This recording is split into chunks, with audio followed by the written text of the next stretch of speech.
राधे राधे। जय श्री कृष्ण।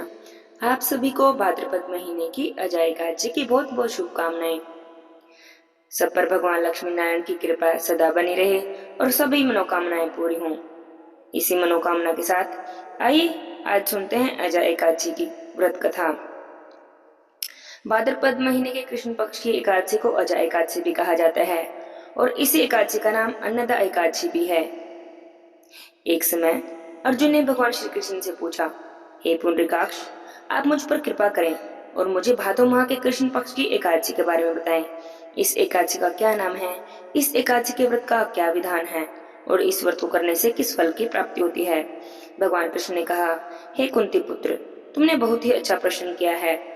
भाद्रपद माह के कृष्ण पक्ष की एकादशी को अजय एकादशी कहा जाता है। इस एकादशी का व्रत करने से सभी पाप नष्ट हो जाते हैं।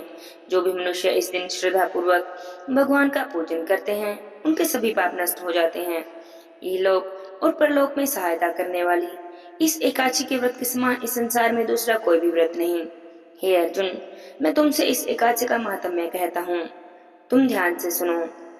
बहुत समय पहले अयोध्या नगरी में एक चक्रवर्ती राजा राज्य करते थे। उन राजा का नाम था राजा हरिश्चंद्र। वह अत्यंत वीर, प्रतापी और सत्यवादी थे।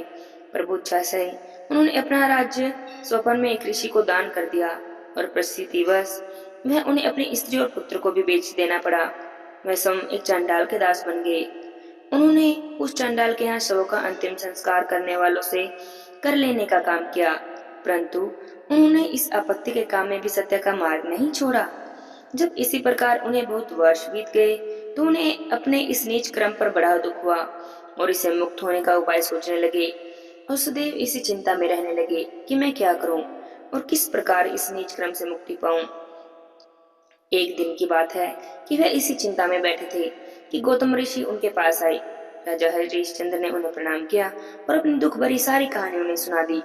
राजा हरिश्चंद्र की दुख भरी कहानी को सुनकर गौतम ऋषि भी बहुत दुखी हुए और उन्होंने राजा से कहा, हे राजन, भाद्रपद माह की कृष्ण पक्षी की एकादशी का नाम अजय एकादशी है। तुम उस दिन की एकादशी का विधि विधान पूर्वक व्रत करो, रात्रि में जागरण करो, उस दिन भगवान विष्णु का और तुलसी महारानी का पूजन करो।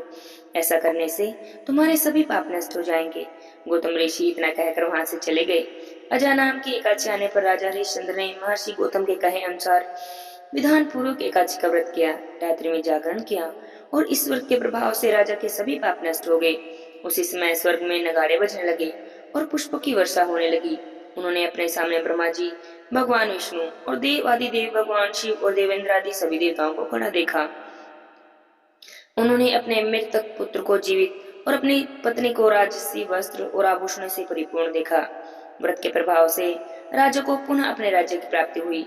वास्तव में एक ऋषि ने राजा की परीक्षा लेने के लिए सबको तो किया था, परंतु अजय एकादशी के व्रत के प्रभाव से ऋषि के द्वारा रची हुई संपूर्ण माया समाप्त हो गई और अंत में राजा हरिश्चंद्र अपने परिवार सहित स्वर्गलोक को गए।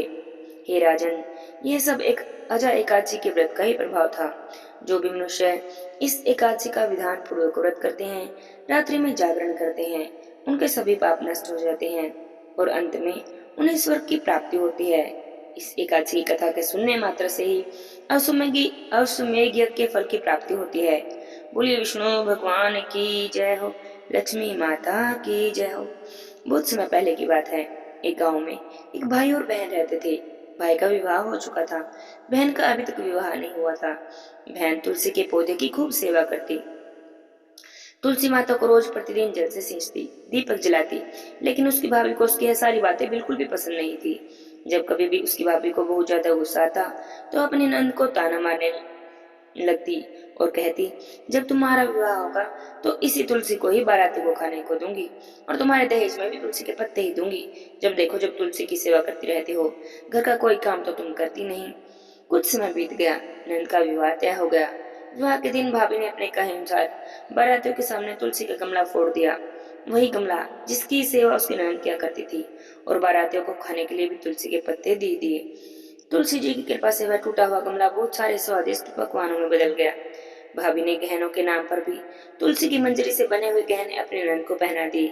देखते ही देखते तुलसी माता की कृपा हुई और मंजरी से बने हुए गहने सुंदर सोने और हीरे जवाहरातों के गहनों में बदल गए। इतना ही नहीं, भाभी ने मारे क्रोध के वस्त्रों के स्थान पर भी तुलसी का जनेऊ रख दिया। वह भी सुंदर रेशमी वस्त्रों में बदल गया। अब जब नंद अपने ससुराल पहुंची तो ससुराल में उसके दहेज की खूब बहुत प्रशंसा हुई। यह बात जब भाभी के कानों तक पहुंची तो उसे तो बड़ा ही आश्चर्य हुआ। उसने सोचा कि यह सब चमत्कार हो कैसे गया।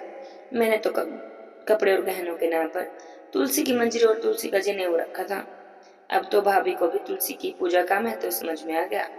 उसे लगा कि तुलसी जी की सेवा करने के कारण यह सब चमत्कार हुआ है।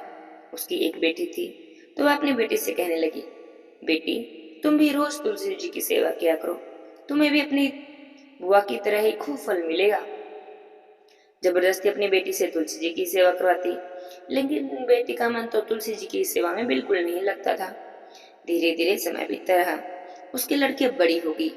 उसके विवाह का जब समय आ गया तब उसने सोचा कि जैसा मैंने अपने ननद के साथ किया वैसा ही बेटी के साथ करूंगी, तो यह भी गहनों से लग जाएगी। बारातियों को भी खाने में तरह तरह के पकवान मिलेंगे और इसे भी ससुराल में बहुत मान सम्मान मिलेगा। बस यही सोचकर जैसा उसने अपने ननद के साथ किया था वैसा ही लड़की के साथ भी करने लगी। बारातियों के सामने तुलसी का गमला फोड़ दिया, लेकिन इस बार गमला मिट्टी का ही रह गया। मंजरी और पत्ते भी अपने ही रूप में रह गए। जो उसने मंजरी के बने गहने पहनाए थे वह भी मंजरी के ही रह गए और जनेऊ ने भी अपना रूप नहीं बदला। अब भाभी ने सभी बारातियों खाने में तुलसी के पत्ते दिए तो यह देखकर सभी लोग और बाराती भाभी को तरह तरह की बातें सुनाने लगे, उसकी खूब बुराई करने लगे। तो भाभी ने लालच में आकर अपने बेटे के दहेज में तुलसी के पत्ते और मंजरी भी रख दिए। जब वह ससुराल पहुंची तो वहां पर भी उसकी खूब बुराई हुई। सब लोग उसे ताना मारने लगे कि यह क्या दहेज मिलाई हो। तो उसने गुस्से के मारे अपने नंद से बहुत चिढ़ गई और अपने नंद को कभी उसने अपने घर नहीं बुलाया। तो एक दिन उसके भाई ने सोचा कि मेरी पत्नी तो मेरी बहन को बुलाती नहीं, क्यों ना मैं ही अपनी बहन से मिलाऊं। यह सोचकर वह अपनी पत्नी से कहने लगा कि मैं अपनी बहन से मिलने जा रहा हूँ, मुझे कुछ उपहार दे दो। तो भाभी ने थैले में ज्वार भर कर दे दी और कहने लगी, यह ले जाओ, मेरे पास तो और कुछ नहीं है। अब भाई बहुत दुखी हुआ। दुखी मन से अपनी बहन के घर चल दिया। रास्ते में सोचने लगा, भला आदमी अपनी बहन के घर ज्वार लेकर जाता है क्या। जब वह जा रहा था रास्ते में एक गौशाला आई। उसने वह ज्वार का थैला एक गाय के सामने पलट दिया। एक ग्वाला यह सब कुछ देख रहा था। ग्वाला उसके पास आकर कहने लगा, अरे भाई, आप गाय के सामने यह हीरे मोती सोना क्यों डाल रहे हो, गाय तो घास खाती है। अब भाई ने पीछे मुड़कर देखा तो हैरान रह गया। भाई ने ग्वाले को सारी बातें बता दी। तो ग्वाला कहने लगा, यह सब तुम्हारी बहन की तुलसी की पूजा का ही फल है। अब तो भाई धन लेकर खुशी खुशी अपनी बहन के पास चला गया। दोनों भाई बहन एक दूसरे को देखकर बहुत प्रसन्न हुए। बहन ने तुलसी माता की सच्चे मन से प्रार्थना की कि उसकी भाभी को सद्बुद्धि प्राप्त हो जाए। तुलसी माता की कृपा से उनके घर में भी सुख समृद्धि हो जाए, धन के भंडारे बन जाए, अन्न धन के भंडारे लग जाएं। कुछ दिनों के बाद देखते ही देखते उसकी भाभी का मन भी बदल गया और वह अपने अन्न को खूब मान सम्मान देने लगी। सच्चे मन से तुलसी माता की सेवा करने लगी। तुलसी माता की कृपा से उनके घर में भी अन्न धन के भंडारे भर गए। अब उनके घर में कभी कलह क्लेश भी नहीं होता था। सभी लोग बड़े ही प्रेम से और सुख से रहते थे। हे तुलसी माता, जैसे अपने अपनी कृपा उस ननद पर करी वैसे सब पर अपनी कृपा बनाए रखना।